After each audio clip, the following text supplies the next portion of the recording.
Sahabat Shalom, Bapak Yahweh memberkati kita sekalian. Malam ini saudara, mungkin saya tidak akan berbicara panjang lebar. Dan nanti kalau masih ada waktu yang mencukupi, saya akan membuka sesi tanya jawab saudara. Karena sudah lama saya tidak membuka sesi tanya jawab. Tetapi sebelumnya kita akan bersama-sama mendengar renungan firman Tuhan yang malam ini akan berbicara tentang maraknya aksi mengutuki Israel melalui seorang tokoh di dalam kitab suci yang bernama Abraham ini saudara. Mari kita membuka kitab suci kita bersama-sama di dalam kitab Beresit atau kitab Kejadian pasal ke-12. Kita baca ayat pertama sampai dengan yang ketiga. Saya akan bacakan buat saudara. Saudara simak baik-baik ayat ini. Perjalanan Abraham ke Kanaan. Dan Yahweh berfirman kepada Abraham, keluarlah kamu dari negerimu dan dari sanak saudaramu dan dari rumah ayahmu ke negeri yang akan kutunjukkan kepadamu. Dan aku akan membuat engkau menjadi suatu bangsa yang besar, dan aku akan memberkati engkau dan membuat namamu masyhur, dan jadilah berkat. Dan biarlah aku memberkati mereka yang memberkati engkau, dan mengutuk orang yang menista engkau, dan di dalam engkau semua kaum di bumi akan diberkati. Amin. Sampai di sini kita membaca firman Tuhan saudara. Nah saudara-saudara sekalian, dari apa yang kita baca ini tadi saudara, kita bisa melihat bahwa sosok Abraham adalah satu sosok yang sangat fenomenal. Saya mengatakan Abraham adalah sosok yang fenomenal karena Abraham yang tadinya bukan siapa-siapa, tapi tiba-tiba dia dibuat Bapak Yahweh menjadi satu bangsa yang besar. Bahkan 3 agama besar di muka bumi ini, baik itu agama Yahudi, agama Kristen maupun agama Islam, sangat menghormati Abraham. Bahkan orang memberi gelar kepada Abraham sebagai bapak bangsa-bangsa. Nah saudara-saudara sekalian, kehidupan Abraham selain dipakai oleh Bapak Yahweh, rupanya Abraham itu kalau kita perhatikan juga diberi kelimpahan berkat oleh Bapak Yahweh. Dan 3 agama besar ini saudara, ini juga mengakui bahwa di dunia ini tidak ada berkat yang diterima oleh seseorang yang besarnya itu sama seperti berkat yang diterima oleh Abraham pada waktu itu. Jadi kalau saudara-saudara perhatikan sekarang di YouTube itu trending, ada istilah sultan, ada istilah crazy rich, atau orang yang saking kayanya sampai disebut dengan crazy rich. Saya katakan kekayaan mereka itu belum ada apa-apanya dibanding dengan kekayaannya Abraham pada waktu itu. Karena segila apapun kekayaan orang-orang zaman sekarang, saking gilanya sampai disebut apa? Crazy rich. Ya, gila apapun kekayaan orang zaman sekarang, tetap saya katakan masih bisa dihitung kekayaannya saudara. Buktinya apa? Orang mengatakan orang itu loh kayanya setengah mati. Ya, kekayaannya itu begitu banyak. Bahkan ketika orang mengatakan kekayaannya itu tidak terhitung.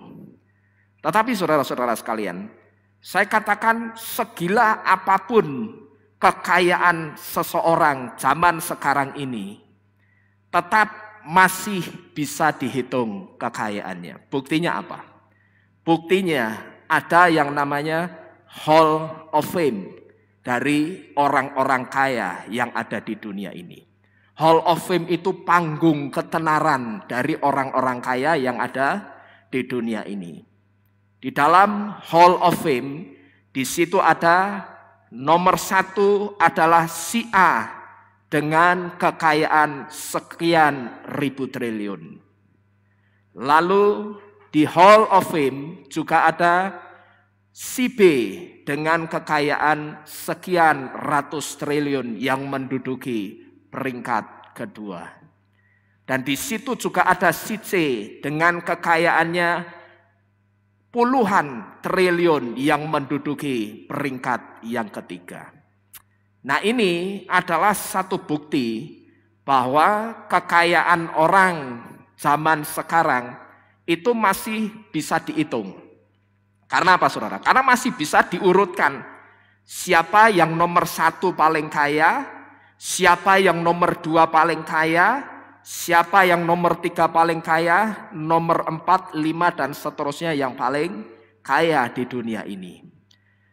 Jadi ini bukti bahwa kekayaan orang-orang zaman sekarang ini itu tidak ada apa-apanya kalau dibandingkan dengan kekayaannya Abraham pada waktu itu.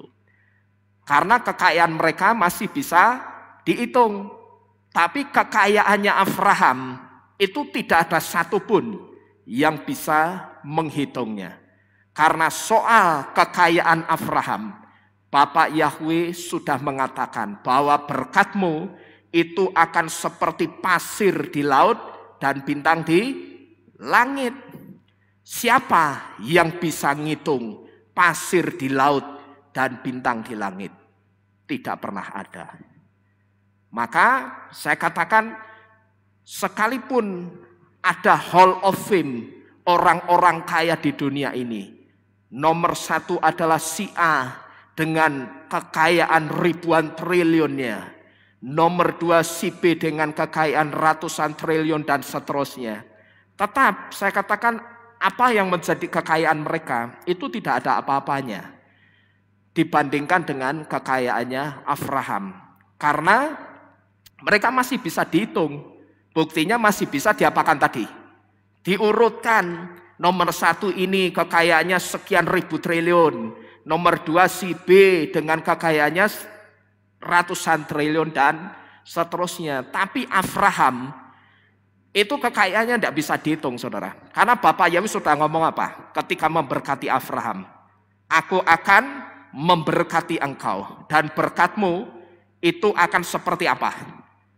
Pasir di laut dan bintang di langit. Pertanyaannya siapa yang bisa ngitung jumlah pasir di laut dan bintang di langit? Tidak ada, saudara. Jadi ini membuktikan kekayaan Abraham itu tidak bisa dihitung. Nah, jadi seharusnya kalau menurut saya, kalau mau dimasukkan ke Hall of Fame orang-orang kaya dunia, seharusnya Abraham itu yang nomor berapa? Nomor 1 atau urutan pertama, bukan orang-orang kaya zaman ini. Karena kekayaannya Abraham itu tidak bisa dihitung.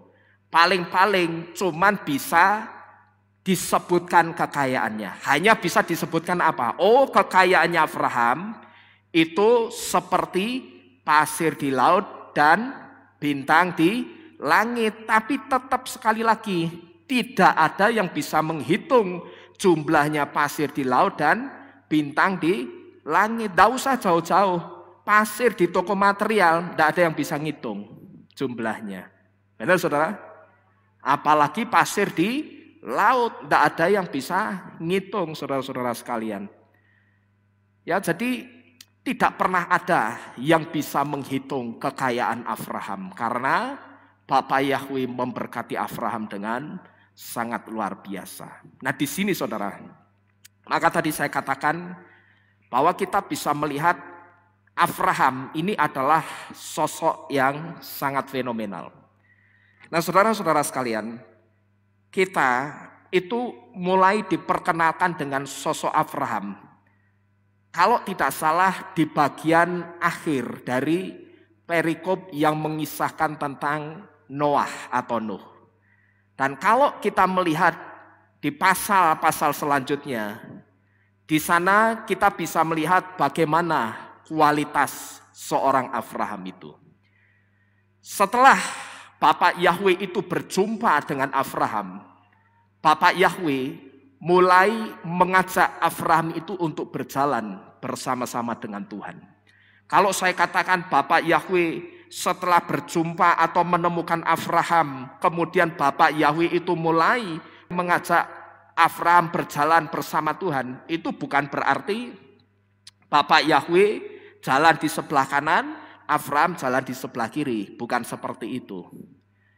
Tapi yang dimaksud dengan Bapak Yahweh mulai mengajak Abraham berjalan bersama dengan Tuhan, itu kehidupannya Abraham mulai dituntun dan dipimpin oleh Bapak Yahweh untuk mengemban misinya Tuhan. Maka dengan demikian saudara, ketika Bapak Yahweh mulai mengajak Abraham itu berjalan bersama dengan Tuhan, saat itu dimulailah perjalanan iman seorang Abraham. Nah, kalau kita melihat di ayat pertama dari pasal ke-12 tadi saudara, ketika Bapak Yahweh memerintahkan supaya Abraham pergi dari tanah kelahirannya.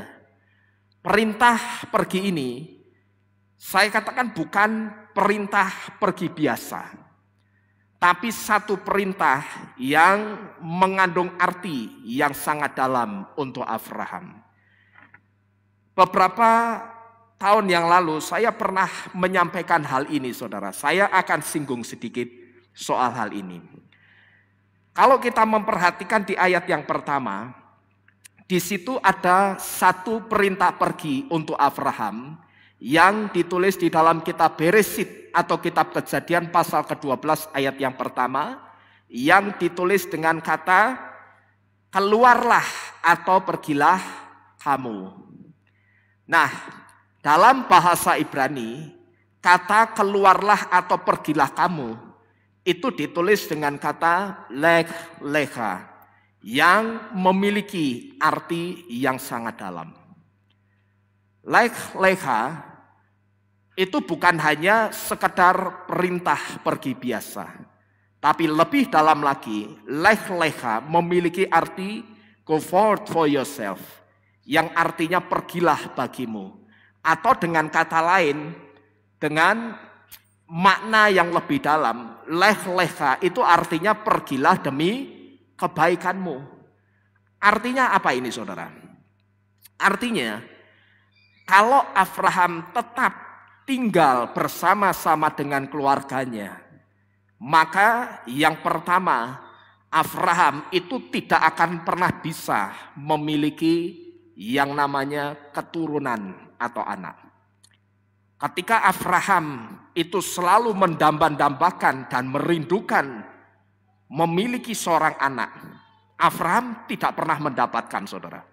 Bahkan sampai istrinya Sarah umurnya berapa? 90 tahun baru punya anak. Itu pun setelah Abraham itu lech lecha, setelah dia pergi atau keluar dari keluarganya. Nah, kata lech lecha itu bukan hanya sekedar perintah pergi biasa, tetapi lebih dalam. Lech lecha itu memiliki arti pergilah demi kebaikanmu. Artinya kalau Abraham itu tetap tinggal bersama-sama dengan keluarganya, maka yang pertama yang bisa dipastikan, Abraham tidak akan pernah memiliki keturunan atau memiliki anak. Yang kedua, Abraham tidak akan pernah menjadi satu bangsa yang besar. Dan otomatis dia juga tidak akan menerima satu berkat yang luar biasa besar yang tidak pernah diterima oleh manusia manapun yang ada di muka bumi ini. Karena apa saudara? Karena keluarganya Abraham itu politeisme. Politeisme itu apa? Politeisme itu orang yang menyembah lebih dari satu ilah atau lebih dari satu berhala. Politeisme itu orang yang menyembah banyak berhala dan ilah-ilah. Jadi Berhalanya itu tidak cuma satu, tapi banyak, saudara.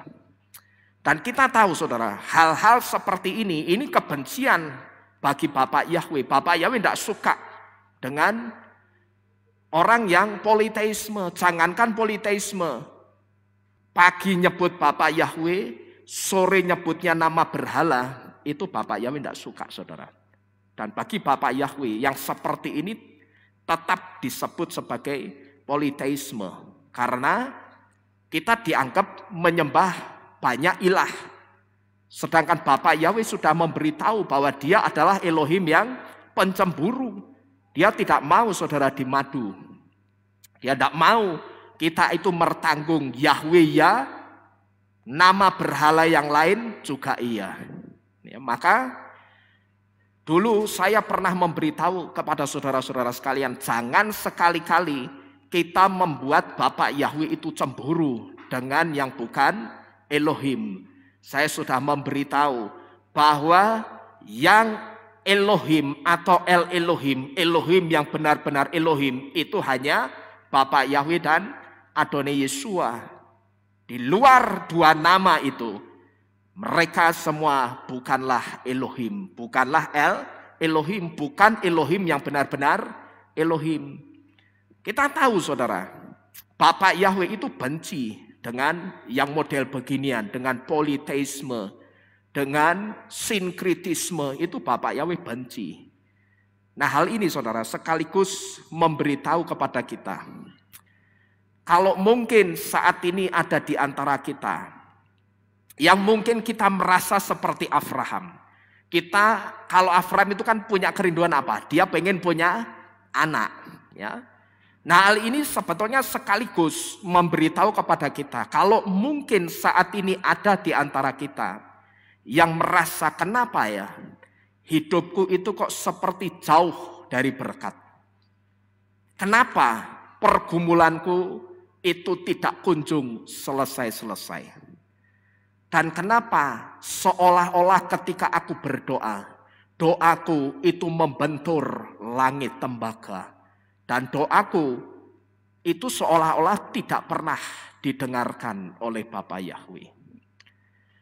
Melalui Abraham, saudara, Bapak Yahweh memberitahu kepada kita bahwa ternyata lingkungan atau komunitas kita itu memegang satu andil yang sangat besar.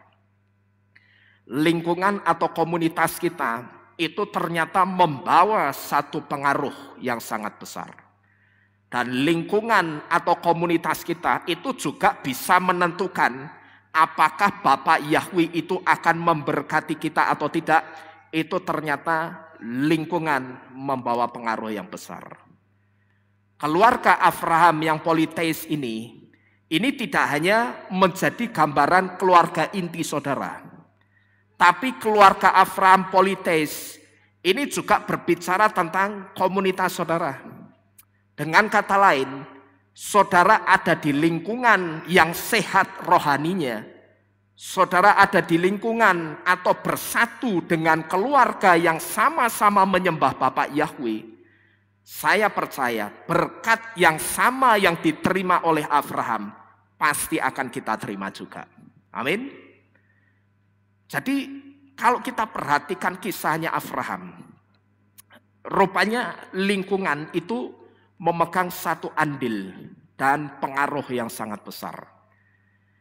Ini tidak hanya berbicara tentang keluarga inti kita, tapi keluarga Abraham politeis itu juga berbicara tentang lingkungan tempat di mana kita tinggal, saudara. Kita ada di tengah-tengah lingkungan orang-orang yang sehat rohaninya. Saudara ada bersatu dengan keluarga yang sama-sama menyembah Bapak Yahweh. Ketika kita ada di lingkungan yang seperti ini, saya percaya saudara. Saudara lihat Abraham begitu keluar dari Ur Kasdim, hidupnya itu langsung diubah oleh Bapak Yahweh. Dia tidak hanya diberkati, tetapi dia sampai disebut sebagai Bapak dari segala bangsa. Ketika apa itu saudara? Ketika dia keluar dari Ur Kasdim. Karena Bapak Yahweh tidak bisa memberkati seseorang tapi dia ada di tempatnya berhala, tempatnya setan. Itu menjadi satu grounding yang kuat. Bapak Yahweh tidak mau, ya, karena jangan sampai nanti orang akan berpikir seperti bangsa Israel, saudara. Pada waktu mereka dari 32.000 orang, pada saat mereka ada di mana? Zamannya Gideon, mereka kenapa 32.000 orang itu disortir hanya tinggal berapa? 300 orang. Bapak Yahweh punya satu alasan kuat. Bapak Yahweh cuman berpikir jangan sampai nanti orang-orang Israel ini memegahkan dirinya dan berkata bahwa tangankulah yang sesungguhnya telah mengalahkan orang-orang Israel. Nah, maka Bapak Yahweh ketika memberkati Abraham itu juga tidak mau memberkati di tempatnya Terah, orang tuanya Abraham. Karena apa? Terah itu penyembah berhala. Dia politeis, dia tidak hanya nyembah satu berhala, bahkan banyak berhala itu dia sembah semua. Dia kasih sesaji semua setiap hari dan dia pelihara itu berhala-berhala. Kenapa Bapak Yahweh tidak mau memberkati Abraham pada saat dia sedang ada bersama-sama dengan Terah ayahnya? Karena jangan sampai nanti ketika Abraham diberkati hidupnya berkelimpahan, bahkan dia disebut sebagai bapak bangsa-bangsa, jangan sampai nanti orang-orang yang menyembah berhala itu berpikir, lihatlah anakku Abraham hidupnya diberkati karena berhala yang aku sembah. Saudara paham maksudnya? Ya, jadi kenapa lingkungan di sini kita bisa belajar, saudara? Lingkungan itu ternyata membawa satu pengaruh atau dampak yang sangat besar. Jadi barangkali ada di antara kita yang berpikir, kenapa ya hidupku itu kok rasanya seperti jauh dari berkat? Dan kenapa ketika aku bergumul itu seperti tidak pernah selesai-selesai? Dan kenapa seolah-olah ketika aku berdoa, doaku itu terbentur langit tembaga. Sehingga ketika terbentur dengan langit tembaga, seolah-olah aku merasa Bapa Yahweh tidak pernah mendengarkan doaku. Melalui Abraham kita sudah diberi tahu, saudara, bahwa ternyata lingkungan tempat kita ada itu memegang satu andil yang besar. Saudara-saudara sekalian, bahkan kalau kita perhatikan, Abraham itu tidak hanya diganjar satu berkat yang besar oleh Bapak Yahweh, tapi namanya itu juga dibuat masyhur dan dikenal oleh siapapun sampai dengan detik ini, sampai hari ini. Dan 3 agama besar yang saya sebutkan di depan tadi, baik itu agama Yahudi, agama Kristen, dan agama Islam, mereka sangat menghormati Abraham. 3 agama ini sangat menghormati Abraham. Dan mereka juga mengakui, saudara, kalau iman mereka itu berdasar kepada kepercayaannya Abraham. Nah, ini semua karena apa? Sampai 3 agama besar yang ada di muka bumi itu selain menghormati Abraham, tapi mereka juga berkata bahwa iman kami itu berdasar atas kepercayaannya Abraham. Lah, Abraham itu percaya sama siapa coba? Bapak Yahweh. Coba, apa enggak luar biasa, saudara? Ya. 3 agama besar itu mengakui bahwa dasar iman kami itu kepada kepercayaannya Abraham. Nah, ini semua karena apa? Karena Abraham dia mau keluar dari lingkungan yang tidak sehat. Kalau komunitas atau orang-orang yang saudara temui, atau saya sebut komunitas orang-orang yang saudara kumpuli, itu orang-orang yang suka gunjing. Saya katakan jangan harap hidupmu itu akan diberkati. Ya. Kalau setiap ketemu orang yang sama, yang dibicarakan selalu kejelekan orang lain, dan saudara justru ikut-ikutan nimbrung Saudara bukannya mengalihkan ke pembicaraan yang positif, kepada pembicaraan-pembicaraan yang lebih memberi support atau dukungan, memberi kekuatan, tapi justru saudara ikut nimbrung membicarakan orang lain. Ya jangan harap saudara bisa dekat-dekat dengan berkat Bapak Yahweh. Karena energinya orang yang suka menggunjing, itu energinya energi yang menggrounding berkat. Kalau saudara tidak percaya, buktikan saja. Ya, maka siapapun orang yang suka menggunjing, jangan berharap hidupnya itu akan dekat-dekat dengan berkat Bapak Yahweh. Tidak bisa saudara. Tidak ada ayatnya bergunjinglah maka hidupmu akan diberkati. Ora ono. Ya. Bahkan Bapak Yahweh dengan orang yang suka gunjing itu dikatakan apa? Mulutmu jahat, mulutmu menggumamkan ketidakbenaran. Menggumamkan ya apa? Dermimil gitu loh, ya. Ngomong-ngomongin kejelekannya orang. Coba saudara boleh buktikan, temui orang yang suka menggunjing, membicarakan kejelekan orang lain. Saudara tes 3-5 hari. Setelah pulang dari rumah orang itu, saudara pulang ke rumah, rasakan badan saudara kira-kira bagaimana. Ya, nggak percaya coba aja. Nanti 5 hari kan sakit. Ya, karena apa? Energinya itu jahat. Tidaknya sekedar energi negatif.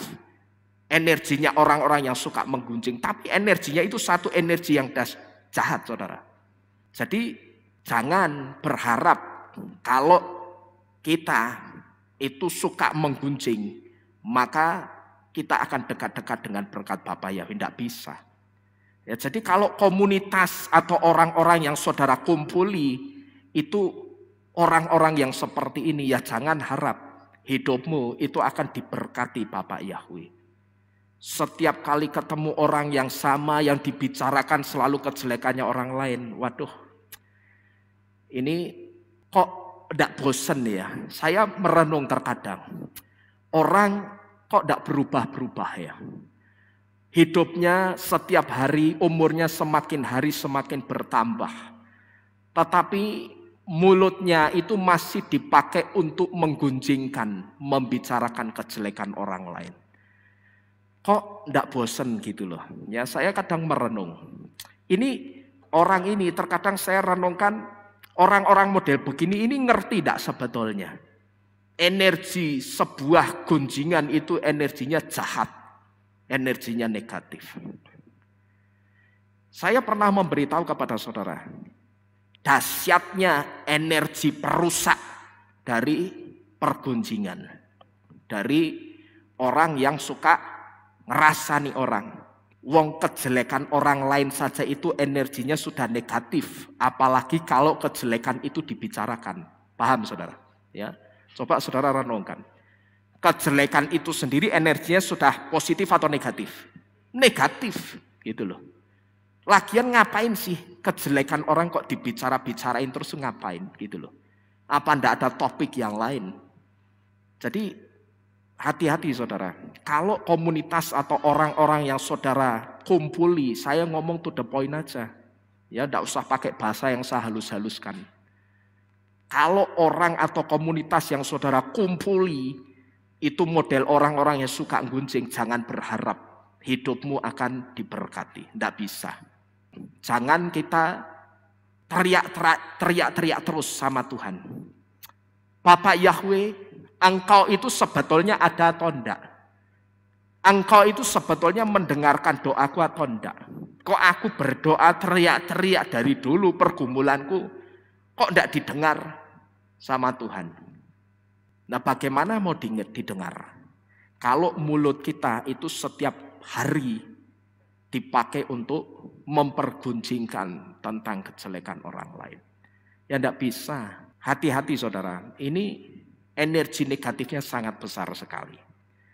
Melalui Abraham saudara, kita sudah diberitahu, leh-leha, pergilah untuk kebaikanmu. Itu artinya juga pergilah, tinggalkan lingkungan atau orang-orang yang tidak sehat. Tinggalkanlah lingkungan yang tidak sehat orang-orangnya. Satu di antaranya lingkungan orang-orang yang suka menggunjing. Demi apa sih kita itu meninggalkan lingkungan seperti ini? Ya demi kebaikan kita. Tidak lain demi kebaikan kita, diri kita sendiri, saudara. Walah nanti saya tidak punya teman, Pak. Lah kalau saya, saudara, teman model begitu mending rasa konconan. Mending tidak usah temenan, ya.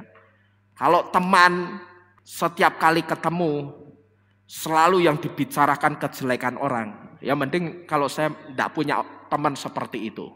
Saya masih ingat, saudara, beberapa tahun yang lalu ada orang yang setiap kali mungkin dalam 1 minggu itu bisa telepon saya 3-4 kali. Dan setiap kali orang itu telepon, selalu yang dibicarakan itu kejelekannya orang, saudara. Sampai saya mau ngangkat teleponnya tak angkat pora iki. Nerak tak angkat nanti nesu, nanti marah. Ya, tapi kalau diangkat yang dibicarakan kejelekannya orang lain terus. Sampai saya bosan. Sampai suatu kali ketika dia telepon, saya bilang, sorry ya, daripada setiap kali kamu nelpon ngomong ke kejelekannya orang itu terus, dan kalau ngomong, saudara, nyebutnya nama orang itu mesti pakai kode-kode. Wah, mumet sirahku ya. Iki sing kode ini jadi disebut inisialnya. Saya mesti mikir dulu. Ini sing inisial iki sopo ya? Terus sing inisial iki sopo meneh? Lah ngomongnya cepet. Orang ini begini. Ya diceritakan kejelekannya terus dan pakai kode-kode sandi gitu loh. Namanya itu disebut inisialnya. Wah, lama-lama saya tidak nyaman. Suatu hari dia telepon, langsung ngomongin kejelekan orang, saya cut. Mulai sekarang ya, tidak usah ajak saya ngomongin orang itu, saya bilang. Ya, karena saya tidak suka. Daripada kamu ngomongin kejelekannya orang itu, mending sekarang mikir bagaimana caranya supaya pekerjaan Tuhan itu berjalan. Ini aku punya misi seperti ini, punya kerinduan seperti ini. Ayo coba kita ajak mikir. Nah, akhirnya begitu tak ajak mikir bisa, saudara. Ya, begitu acaranya selesai, bisa dikatakan sukses. Saya ngomong, bagaimana? Enak kan, lebih baik mikirkan pekerjaan Tuhan dan kamu lihat sekarang hasilnya. Banyak jiwa-jiwa di kota Semarang ini yang mengenal Bapa Yahweh. Perkara mereka terima atau tidak, itu bukan urusan kita. Tapi coba kamu perhatikan, begitu kamu saya minta untuk ikut mikirkan kerinduan saya supaya nama Yahweh, nama Yesua itu dikenal di Semarang. Lihat hasilnya, Bapa Yahweh memberkati. Ya, saya masih ingat itu dulu, saudara. Sampai saya bosan setiap hari ditelepon, itu cuma diajak bicara yang tidak penting, kejelekannya orang. Sampai terkadang dia telepon ngomongin orang, handphonenya tak taruh geletak kayak gini. Nyerocos itu tak tinggal kencing ke belakang aja, mungkin belum selesai, saudara. Masih ngomong. Jadi sekali lagi, saudara-saudara sekalian, melalui Abraham yang pertama kita sudah diberitahu, lech lecha, pergilah untuk kebaikanmu. Itu artinya pergilah juga, tinggalkan lingkungan yang tidak sehat orang-orangnya. Ya, buat apa sih orang-orang yang suka menggunjing itu kita kumpuli, itu buat apa sebetulnya? Penting enggak, saudara? Coba saudara jawab, renungkan. Penting enggak itu? Enggak penting. Ngapain orang-orang yang suka gunjing masih kita kumpuli? Abraham sudah memberitahu, kalau kita merasa hidup kita itu seperti jauh dari berkat, renungkan satu hal, ya. Jangan-jangan satu di antaranya itu dari lingkungan kita. Orang yang kita kumpuli itu orang-orang yang tidak sehat. Bukan berarti orang itu kena corona, bukan. Secara tubuh fisiknya dia sehat, tapi mentalnya dan jiwanya itu tidak sehat. Nah, tapi orang itu tidak di RSJ, Pak. Oh, tidak harus. Ya mungkin dia tidak mau di RSJ itu sumpah. Ya karena mungkin bisa jadi tidak dirawat di RSC jadinya begitu saudara. Hidupnya hanya dipakai untuk menggunjing tentang kejelekan orang lain. Ya Abraham sudah memberitahu, tinggalkan lingkungan yang tidak sehat orang-orangnya. Satu di antaranya tinggalkan lingkungan orang-orang yang suka menggunjing. Demi apa kita meninggalkan lingkungan yang seperti ini? Ya tidak lain demi kebaikan kita sendiri, saudara-saudara sekalian. Ini yang pertama saudara, dari Abraham. Kemudian yang kedua, yang harus kita ketahui juga dari Abraham. Hidup Abraham dipakai oleh Bapa Yahweh untuk merubah kutuk menjadi terang dan membawa pertobatan. Setelah Bapak Yahweh itu mengganjar ketaatan Abraham dengan berkat yang luar biasa, kasih karunia Bapak Yahweh untuk Abraham itu tidak berhenti sampai di sini, tapi tetap dan terus berlanjut di dalam kehidupan Abraham. Kalau saudara ingat, kita mengenal satu janji berkat yang sangat terkenal saudara dan sering diucapkan oleh banyak orang. Nah, waktu-waktu ini kata-kata berkat ini lagi sering-seringnya diucapkan oleh orang-orang, terutama orang-orang Kristen saudara. Ya, kita mengenal satu janji berkat yang sangat terkenal yang diucapkan Bapa Yahweh kepada Abraham, dan janji berkat ini juga diucapkan kepada Yakov atau Yakub yang kemudian namanya dirubah menjadi Yisrael. Kira-kira janji berkatnya bunyinya apa saudara? Waktu-waktu ini janji berkat ini sedang diucapkan oleh orang-orang Kristen yang ada di seluruh dunia ini. Mau itu diucapkan dalam bahasa Indonesia, mau itu diucapkan dalam bahasa Inggris ataupun bahasa Ibrani. Waktu-waktu ini janji berkat itu sedang diucapkan oleh orang-orang Kristen. Kira-kira janji berkatnya bunyinya apa? Ada yang tahu? Janji berkatnya itu bunyinya, dan biarlah aku memberkati mereka yang memberkati engkau, dan mengutuk orang yang menista atau mengutuk engkau, dan seterusnya. Ini janji berkat Bapa Yahweh untuk Abraham di kitab Kejadian 12 ayat yang ketiga. Dan ada satu lagi yang untuk Yakub, yang dikatakan diberkatilah dia yang memberkati engkau, dan terkutuklah dia yang mengutuk engkau. Ini berkat untuk Yakub di dalam kitab Bilangan 24 ayat yang ke-9.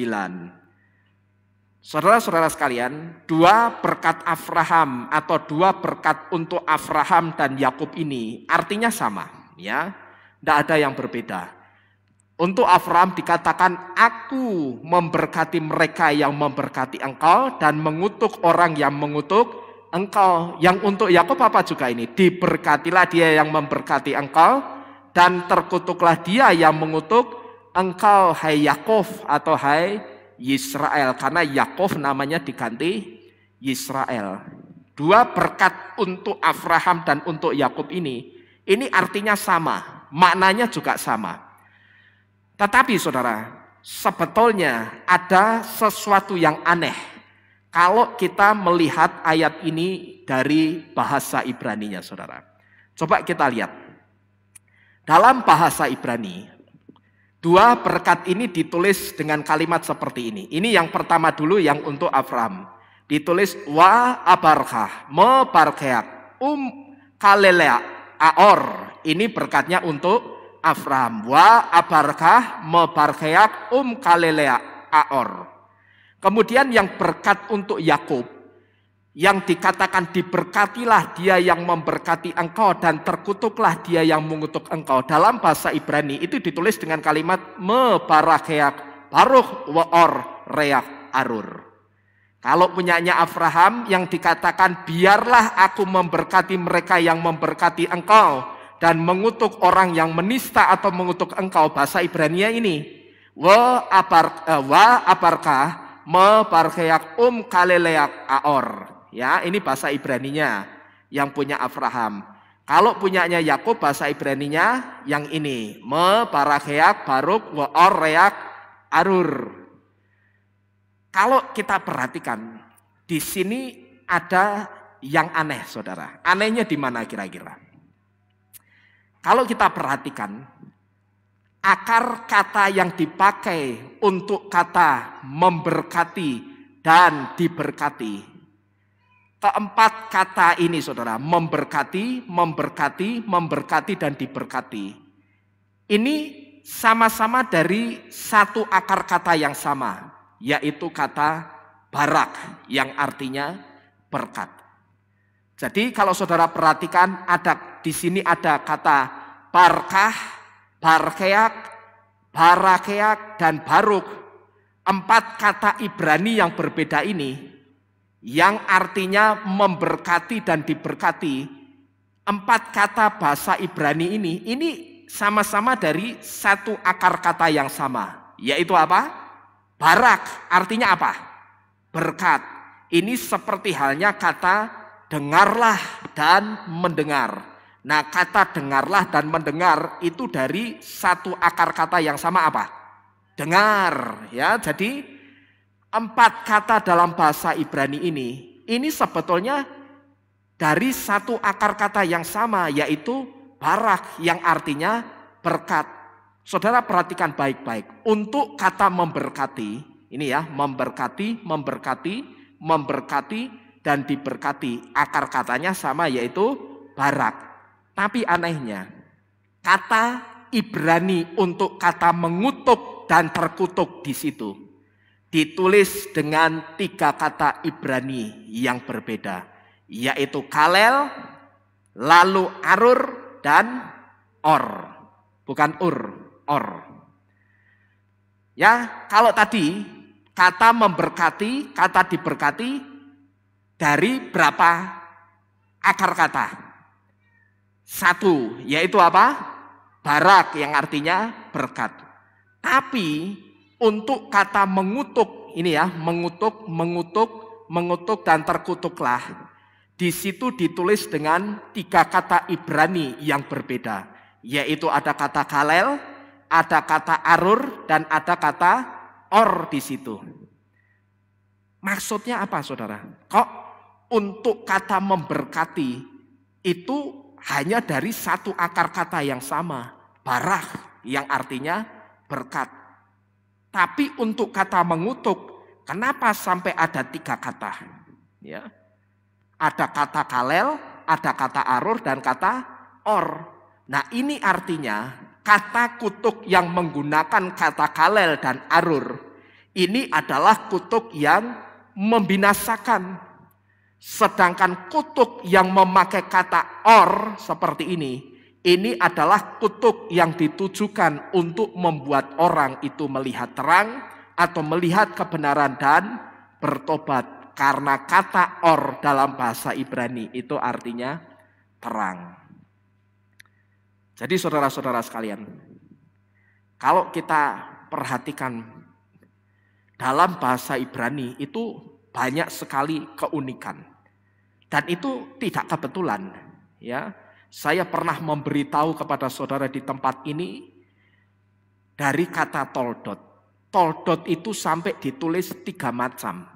Yang pertama toldot dengan huruf Ibrani, tau, waw, lamed, dalet, waw, tau. Ada 6 huruf Ibrani. Kemudian toldot yang kedua itu ditulis dengan hanya 5 huruf Ibrani dan 1 huruf waw. Yaitu ditulis dengan huruf tau, waw, lamed, dalet, tau, tanpa huruf waw yang kedua. Tapi kata toldot yang ketiga yang artinya generasi atau silsilah atau keturunan, kata toldot yang ketiga itu hanya ditulis dengan 4 huruf Ibrani, yaitu tau, lamed, dalet, dan tau. Tidak ada 2 huruf waw sama sekali. Apakah ini berarti sang penulis Torah itu salah nulis? Oh tidak, saudara. Ya. Penulis Torahnya tidak salah tulis. Karena kalau sampai salah tulis, Torah itu harus diulangi dari awal. Tidak bisa model seperti ini. Kalau quality controlnya orang Indonesia yang sudah kerasukan roh halah, pasti akan ngomong halah, musalah sidik ditipek, kan begitu. Tapi kalau penulis Torah itu tidak bisa, saudara. Dia salah satu huruf, jangankan salah satu huruf, salah tanda baca, harus mengulang dari awal. Maka Torah scroll atau gulungan Torah yang asli, yang tulisan tangan, itu harganya sangat tinggi sekali. Dibandingkan dengan Torah scroll yang cetakan komputer atau print-printan. Secara hasil memang rajin atau rapi yang cetakan komputer atau yang print-printan. Tetapi itu tidak asli. Ya, saya kepingin punya yang asli. Memang harganya sangat tinggi. Ya, tapi suatu saat kita mesti punya di sini, saudara. Torah scroll. Nah, jadi bukan berarti ketika penulis Torah itu menulis kata kutuk dengan 3 kata yang berbeda, itu berarti salah tulis. Enggak. Jangankan kata-katanya beda seperti ini. Kalel, arur, dan or. Ini 3 kata ini artinya kutuk semua. Kalel, arur, dan or itu artinya sama-sama kutuk. Tapi kenapa sampai ada 3 kata kutuk di dalam rangkaian kalimat ini? Nah, di sini kita diberitahu kata kutuk yang menggunakan kata kalel dan alur itu artinya kutuk yang membinasakan. Tapi kutuk yang memakai kata or ini adalah kutuk yang ditujukan untuk membuat orang itu melihat terang atau melihat kebenaran dan bertobat, supaya dia bertobat. Karena kata or dalam bahasa Ibrani artinya terang. Jadi dengan kata lain, saudara, perhatikan ini baik-baik. Janji berkat Bapa Yahweh untuk Abraham dan Yakub ini mengandung arti, aku Yahweh akan memberkati mereka yang memberkati engkau, dan kepada mereka yang mengutuk engkau akan kuberikan apa ini? Terang, supaya mereka melihat kebenaran yang sesungguhnya dan bertobat. Jadi ini yang dimaksud dengan 3 kata kutuk yang berbeda di dalam rangkaian kalimat berkat untuk Abraham dan berkat untuk Yakub. Sekali lagi, ini bukan kesalahan penulisan. Tetapi memang Bapak Yahweh yang berbicara demikian kemudian dicatat oleh Mose. Ini, saudara, saya sebut sebagai bentuk kemurahan dan panjang sabarnya Bapak Yahweh untuk orang-orang yang mengutuk. Di sini dikatakan, aku Yahweh akan memberkati mereka yang memberkati engkau, hai Abraham dan Yakub atau Israel, dan kepada mereka yang mengutuk engkau, Abraham dan Israel atau Yakub, akan kuberikan terang supaya mereka melihat kebenaran yang sesungguhnya dan mereka bertobat.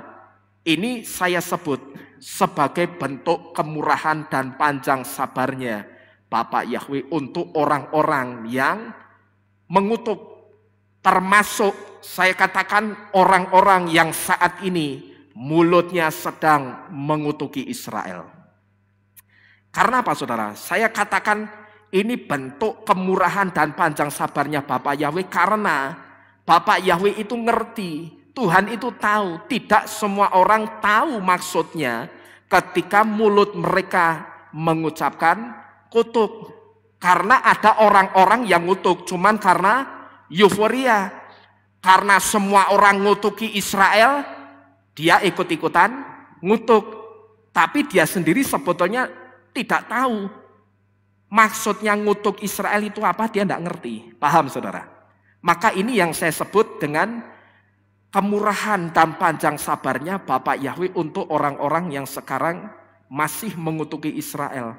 Maka di dalam arti berkat untuk Abraham dan Yakub itu ada arti sampai yang seperti ini. Ya, kalau kita renungkan, bangsa Israel itu biji matanya Bapa Yahweh.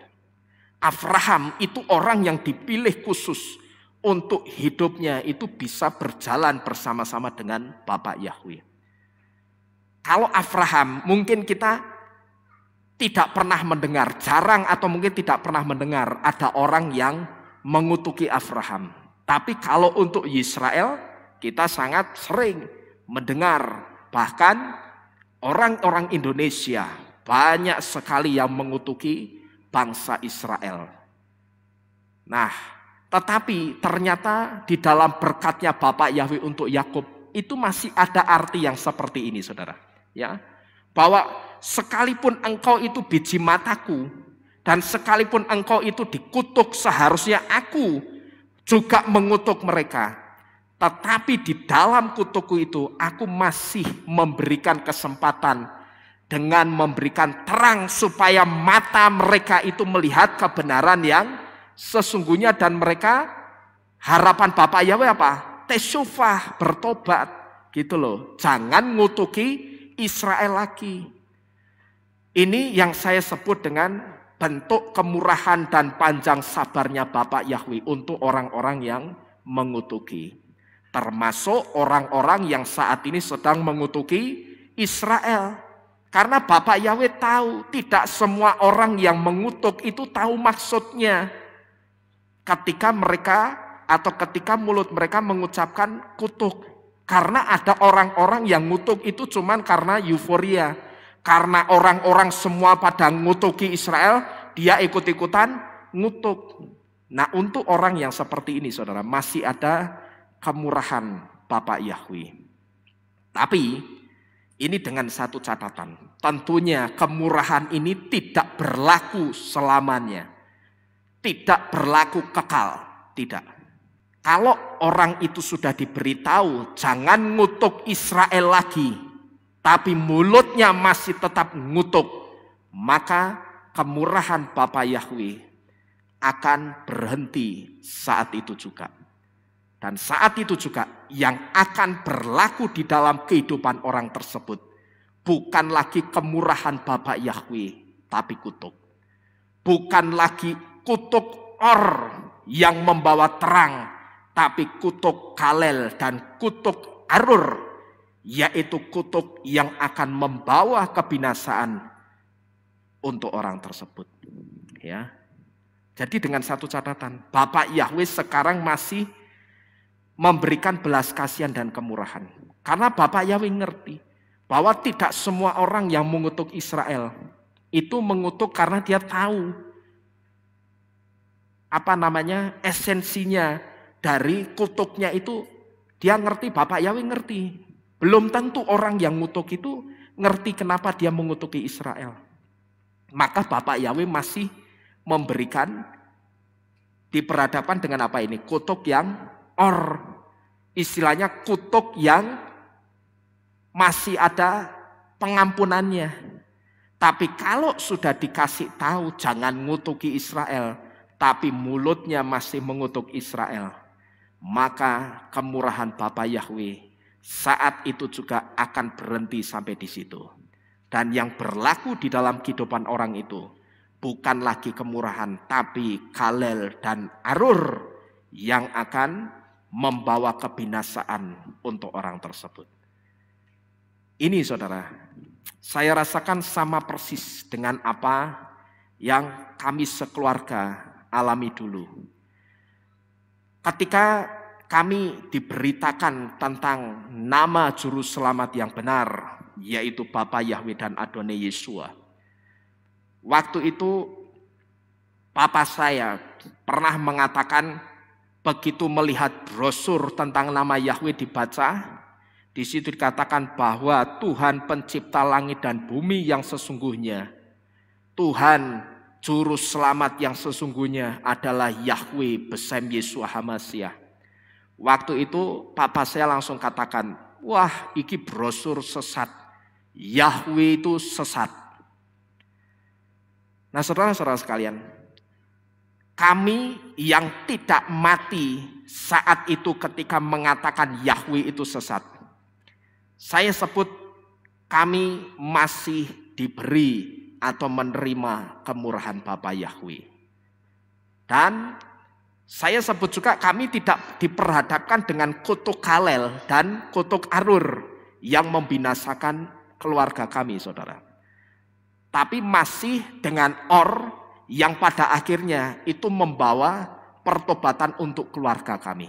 Kami masih diperhadapkan dengan yang dengan itu kami diberikan satu terang sehingga mata rohani kami itu bisa melihat kebenaran yang sesungguhnya dan kami mengambil satu keputusan untuk bertobat, meninggalkan kekasih kita yang lama, yaitu Allah dan Yesus Kristus, dan memanggil serta menyembah Elohim yang benar, yaitu Bapa Yahweh di dalam Adonai Yeshua HaMashiach. Jadi saudara-saudara sekalian, ini kisahnya orang-orang yang mengutuk Israel. Itu saya renung-renungkan sama ya dengan kisah kami dulu di tempat ini. Papa saya waktu itu tidak langsung terima, saudara. Langsung dikatakan sesat. Tapi puji Bapak Yahweh-nya, saat itu papa saya dan kami sekeluarga tidak mati, saudara. Saya mengatakan seperti ini karena ini benar-benar ada kejadian. Ada orang yang mengatakan nama Yahweh itu sesat di atas mimbar. Saat itu juga orang itu, pendeta itu langsung mati di atas mimbar. Ada, saudara. Ya. Dia katakan nama Yahweh itu sesat. Orang itu langsung mati di atas mimbar. Dan ada juga orang yang mengatakan nama Yahweh itu sesat di atas mimbar. Saat itu juga mulutnya ditampar malaikat Bapak Yahweh dan pipinya perot. Mulutnya merot begini. Nah ini maka saya katakan bahwa kami itu kasusnya mirip dengan orang-orang yang mengutuki Israel. Bahkan yang kami kutuki dalam tanda kutip dengan kami katakan sesat pada waktu itu bukan hanya bangsa Israel, tapi Tuhannya orang Israel, Bapak Yahweh. Maka ketika saya mempersiapkan firman ini, saya merenung, ini sama persis dengan kisah kami dulu di tempat ini, saudara. Ya, kami sempat mengatakan Yahweh sesat, tapi kami tidak mati di sini. Nah ini yang saya katakan waktu itu kami masih diperhadapkan dengan yang pada akhirnya itu memberikan terang di dalam jantung hati kami sehingga kami bisa melihat kebenaran yang sesungguhnya bahwa memang benar Elohim semesta alam, Tuhan pencipta langit dan bumi dan juru selamat itu hanya Bapa Yahweh Besem Adonai Yeshua HaMashiach. Pernah ada kejadian yang seperti yang saya saksikan tadi itu benar-benar terjadi, saudara. Bukan kisah bohong, itu bukan. Ya, orang mengatakan di atas mimbar sambil khotbah gitu, Yahweh itu sesat. Saat itu juga mati geledak di atas mimbar. Itu ada. Yang kedua, saya masih ingat mulutnya ditampar malaikat Bapak Yahweh dan mulutnya merot. Mungkin kalau tidak salah orangnya masih hidup, saudara. Cuman saya tidak bisa sebut namanya siapa. Jadi kalau orang-orang yang sekarang mengutuki Israel dan belum terjadi apa-apa, ini karena masih ada kemurahannya Bapak Yahweh. Tanpa mereka sadari sebetulnya mereka sedang diperhadapkan dengan Cuman mereka ngerti tidak nanti kira-kira ketika jantung hati mereka itu sudah disinari supaya melihat kebenaran, mereka ngerti atau enggak? Nah itu enggak tahu, saudara, ya. Tapi kalau sudah diberitahu, jangan mengutuki Israel, tapi tetap mengutuki, cepat atau lambat, pasti akan berurusan dengan kalel dan arurnya Bapak Yahweh. Kenapa saya berani mengatakan demikian? Karena kalau Bapak Yahweh itu sudah ngomong, Bapak Yahweh pasti menggenapi. Jadi jangan pernah, sekalipun saudara ada di komunitas orang-orang yang mengutuki bangsa Israel, Jangan pernah ikut-ikutan mengutuk bangsa Israel. Ya, jadi jangan pernah mengutuki biji matanya Bapak Yahweh kalau engkau tidak mau berurusan dengan kutuknya Bapak Yahweh. Tapi berkatilah bangsa Israel supaya Bapak Yahweh berkemurahan atas kehidupanmu dan atas kehidupan kita. Dan saya percaya kalau bangsa Indonesia memberkati bangsa Israel, Bapak Yahweh pasti berkemurahan atas bangsa ini. Amin. Bapak Yahweh pasti kasih kemurahannya untuk bangsa Indonesia. Dan kehidupan kita juga bangsa Indonesia pasti diberkati Bapak Yahweh. Saya percaya masalah di dalam bangsa Indonesia tidak akan berlarut-larut seperti ini. Dan saya juga percaya satu di antara Indonesia saat ini dirundung banyak masalah. Itu karena Indonesia mengutuki bangsa biji mata Bapak Yahweh. Kalau saya pribadi, saya hanya bisa memberitahu, jangan pernah mengutuki biji mata Bapak Yahweh. Sekalipun apa yang dilakukan bangsa Israel secara mata manusia itu nampaknya jahat, sudah tidak usah ikut-ikutan ngutuk. Termasuk kalau saudara ada di komunitas orang-orang yang suka mengutuki bangsa Israel, jangan ikut-ikutan. Diajak, diancam sekalipun, jangan pernah takut untuk tidak mengatakan kutuk. Katakan, saya tetap memberkati bangsa Israel. Karena itu biji matanya Bapak Yahweh. Saudara mengutuki Israel itu saudara sedang mengutuki diri saudara sendiri. Karena apa? Imanmu, iman saudara dan saya itu sekarang sudah dientenkan ke akar Ibrani. Ya. Kita itu sekarang disebut sebagai Israel secara roh. Israel secara fisik sekarang sedang berduka. Mereka sedang dirundung satu masalah. Kita Israel secara roh. Di sini kita harus mendukung saudara dalam doa kita. Ya, jadi nanti sebentar lagi setelah firman ini selesai, saya akan ajak untuk kita bersama-sama berdoa secara khusus untuk bangsa Israel. Kita akan naikkan Shema Yisrael untuk nanti kita membuka doa untuk bangsa Israel. Ya, jadi sekali lagi, jangan mengutuki bangsa Israel. Tapi berkatilah bangsa Israel, maka kehidupanmu pasti juga akan diberkati Bapak Yahweh. Amin. Bapak Yahweh memberkati kita sekalian.